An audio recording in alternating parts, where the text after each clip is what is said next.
Anak-anak, telah sekian lama kita berpetualang dalam kerajaan Allah. Apakah kalian dapat mendefinisikan apa yang menjadi karakter utama warga kerajaan Allah? Berham coba jawab ya. Mungkin rendah hati. Kita mau dianggap lebih rendah daripada yang sebenarnya. Benar itu. Namun terhadap orang lain, kita harus menghargai mereka karena mereka semua adalah gambar dan rupa Allah. Berarti Berham tidak boleh tersinggung kalau tidak dihargai orang dan mau menghormati orang yang dianggap hina di masyarakat. Benar. Pengertian yang membuat diri kita memuliakan Allah yang bijaksana. Aku mau terus diperlengkapi firman-Nya. Dan hari ini kita akan melihat kesaksian Yohanes yang disampaikan kepada para utusan dari Yerusalem. Halo adik-adik, kita lanjutkan petualangan kita dan kita akan berdoa mohon pimpinan Tuhan. Mari kita berdoa. Kami bersyukur, kami berterima kasih karena oleh kebaikan Tuhan kami kembali belajar akan firman Tuhan, dan biarlah kebaikan-Mu boleh membukakan hati kami ya Tuhan, terang-Mu boleh menyinari hati kami, supaya kami boleh mengerti maksud dan kehendak Tuhan dari kebenaran firman Tuhan yang akan kami pelajari pada saat ini. Dalam nama Tuhan Yesus kami berdoa, amin. Adik-adik, di sebuah wilayah, yaitu di Betania, di tepi sungai Yordan, ada seorang yang berseru, "Bertobatlah, bertobatlah, kerajaan Allah sudah dekat." Adik-adik, apakah kalian tahu siapakah yang berseru-seru seperti itu? Ya, dia adalah Yohanes Pembaptis. Loh, Yohanes Pembaptis mengapakah berseru-seru seperti itu? Kenapa adik-adik? Karena Yohanes Pembaptis memang diutus oleh Bapa di surga untuk memperkenalkan Sang Juru Selamat kepada banyak orang. Pertanyaan berikutnya, mengapakah Sang Juru Selamat itu harus diperkenalkan kepada banyak orang? Adik-adik, Juru Selamat itu adalah Allah sendiri, Allah yang sejati, yang sekarang mengambil rupa sebagai manusia. Dia tidak ada bedanya dengan manusia-manusia yang lain. Dia tidak kelihatan bersinar wajahnya misalnya, atau kelihatan istimewa yang sedemikian, tidak. Dia sama seperti manusia yang lain. Sehingga mereka, orang banyak itu, tidak akan pernah bisa mengenal kalau dia adalah juru selamat kalau tidak ada yang memperkenalkan. Walaupun juru selamat itu datang kepada umat miliknya sendiri, tetapi umat miliknya itu tidak mengenali dia. Adik-adik, itulah mengapa Yohanes Pembaptis diutus untuk memperkenalkan Sang Juru Selamat kepada banyak orang. Tetapi mengapakah dia berserunya adalah kerajaan Allah sudah dekat? Adik-adik, maksudnya adalah bahwa Sang Juru Selamat itu yang adalah Raja yang berkuasa untuk memberikan persekutuan kembali antara Tuhan dan manusia, persekutuan yang telah rusak itu, dan Raja yang berkuasa untuk memulihkan hidup karena persekutuan itu telah datang ke dalam dunia. Itu maksudnya. Maksud yang lain adalah bahwa anugerah Tuhan akan kembali memerintah hati manusia. Dampaknya apa kalau anugerah Tuhan itu memerintah hati manusia? Manusia akan mempunyai sukacita untuk melayani Tuhan di dalam kehidupannya. Dampak yang lain adalah bahwa dia meninggalkan dosa, meninggalkan cara hidup yang rusak, dan kembali kepada Tuhan. di dalam mempersiapkan jalan untuk Tuhan, di dalam memperkenalkan juru selamat kepada orang banyak itu, Yohanes Pembaptis memanggil orang untuk bertobat dan dibaptiskan. Mengapa demikian? Baptis itu menjadi lambang bahwa kehidupan yang lama yang penuh dengan kebobrokan dan tanpa Allah ditinggalkan. Sekarang hidup bersama dengan Tuhan, hidup yang baru, hidup yang memperkenan hati Tuhan.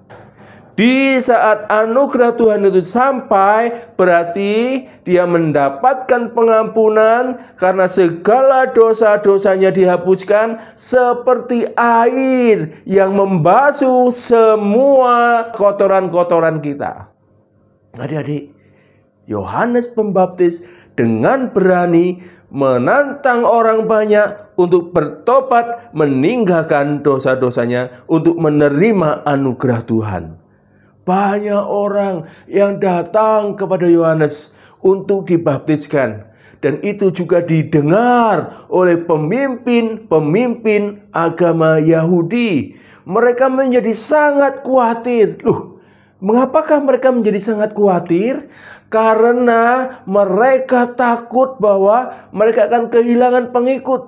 Karena apa yang diajarkan oleh Yohanes Pembaptis berbeda dengan apa yang mereka ajarkan.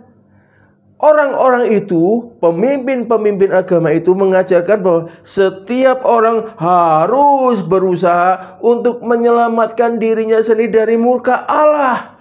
Sedangkan Yohanes Pembaptis mengajarkan bahwa keselamatan dan terhindar dari murka Allah semua bergantung kepada anugerah dari Bapa yang ada di surga. Keresahan pemimpin-pemimpin agama ini membuat mereka mengutus orang untuk bertanya-tanya kepada Yohanes Pembaptis, siapakah dia? Apakah dia adalah Mesias? Bagaimana jawaban Yohanes Pembaptis, adik-adik? Dia tidak mau memegahkan diri mencuri kemuliaan Tuhan. Dia dengan tegas menjawab, bukan. Di antara orang yang diutus oleh pemimpin-pemimpin agama itu, ada juga orang-orang Saduki. Siapakah orang Saduki? Mereka adalah orang-orang yang menganggap bahwa dengan pikirannya sendiri mereka bisa melihat kebenaran. Sedangkan Yohanes Pembaptis mengajarkan bahwa manusia hanya bisa mengerti kebenaran oleh karena anugerah Tuhan. Orang-orang Saduki ini bertanya kepada Yohanes Pembaptis, apakah engkau adalah Elia? Apakah engkau adalah nabi? Apakah engkau nabi yang akan datang itu? Yohanes Pembaptis dengan tegas mengatakan, tidak, bukan. Terus apakah yang menjadi jawaban dari Yohanes Pembaptis? Yohanes Pembaptis dengan rendah hati dia mengakui bahwa dia hanyalah suara yang berseru-seru di padang gurun seperti yang dikatakan oleh Nabi Yesaya. Adik-adik, ini sebuah sikap yang sangat-sangat luar biasa dari Yohanes Pembaptis. Mengapa? Dia dengan rendah hati hanya mengatakan, aku hanyalah suara yang berseru-seru di padang gurun. Aku hanyalah suara yang mempersiapkan jalan bagi Tuhan. Aku bukan dia. Adik-adik, hal ini menjadi sebuah pelajaran penting sekali buat kita. Apakah itu? Kita yang telah mendapatkan keselamatan, anugerah Tuhan, kita yang telah mengakui Tuhan Yesus sebagai Raja, kita mendapatkan mandat, mendapatkan tugas untuk menjadi saksi Tuhan di tengah dunia ini. Tapi ketika kita mau menjadi saksi Tuhan, maka yang harus kita beritakan adalah Dia Sang Juru Selamat itu, yaitu Tuhan Yesus. Bukan kita menonjolkan diri, ini loh aku, ini loh aku, ini loh aku utusannya Tuhan Yesus. Bukan, tapi Tuhan Yesuslah yang harus kita beritakan. Dialah Juru Selamat, Dialah satu-satunya pengantara yang bisa mendamaikan manusia dengan Bapa di surga. dengan kerendahan hati kita harus memberitakan hanya Dia saja, bukan kesombongan kita. Adik-adik, sebuah teladan yang indah yang Yohanes Pembaptis berikan kepada kita, dan kiranya kita boleh meneladaninya. Amin. Mari kita berdoa. Kami bersyukur Bapa di surga, karena Engkau bukan hanya memberikan kami keselamatan di dalam Kristus Tuhan, namun Engkau juga memberikan kepercayaan supaya kami boleh menjadi saksi Tuhan. Biarlah kami mempunyai kerendahan hati seperti Yohanes Pembaptis, sehingga kami hanya memperkenalkan juru selamat, bukan mencuri kemuliaan Tuhan, supaya melalui kesaksian kami banyak orang datang kepada Sang Juru Selamat, mengakui Tuhan Yesus sebagai Tuhan dan Juru Selamat. Tolong kami ya Bapa, dengarkanlah doa kami ya Tuhan. Dalam nama Tuhan Yesus kami berdoa. Amin.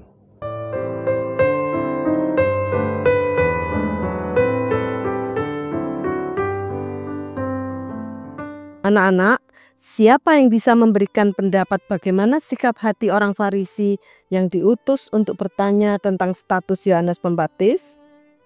Menurut Berham, mereka itu angkuh, suka membenarkan diri, dan berpikir bahwa mereka tidak memerlukan pertobatan. Karena itu, mereka tidak tahan terhadap Yohanes yang pekerjaannya mengajarkan jalan kebenaran. Bagaimana dengan sikap para imam? Nah, dia golongan orang terpelajar dan berkuasa. Mereka iri pada Yohanes yang adalah imam dari keturunan Harun. Sebagaimana telah dinubuatkan bahwa pelayanannya akan mentahirkan orang Lewi. Kunci keberhasilan sebuah pelayanan harusnya sama seperti yang dilakukan Yohanes, yaitu merendahkan diri, mengakui Yesus, dan memberikan penghormatan kepadanya. Mari menyangkali diri supaya dapat mengakui kemuliaan Kristus yang kita kenal lewat firman selanjutnya. Yohanes pasal 1 ayat 24 sampai dengan 28. Sampai jumpa.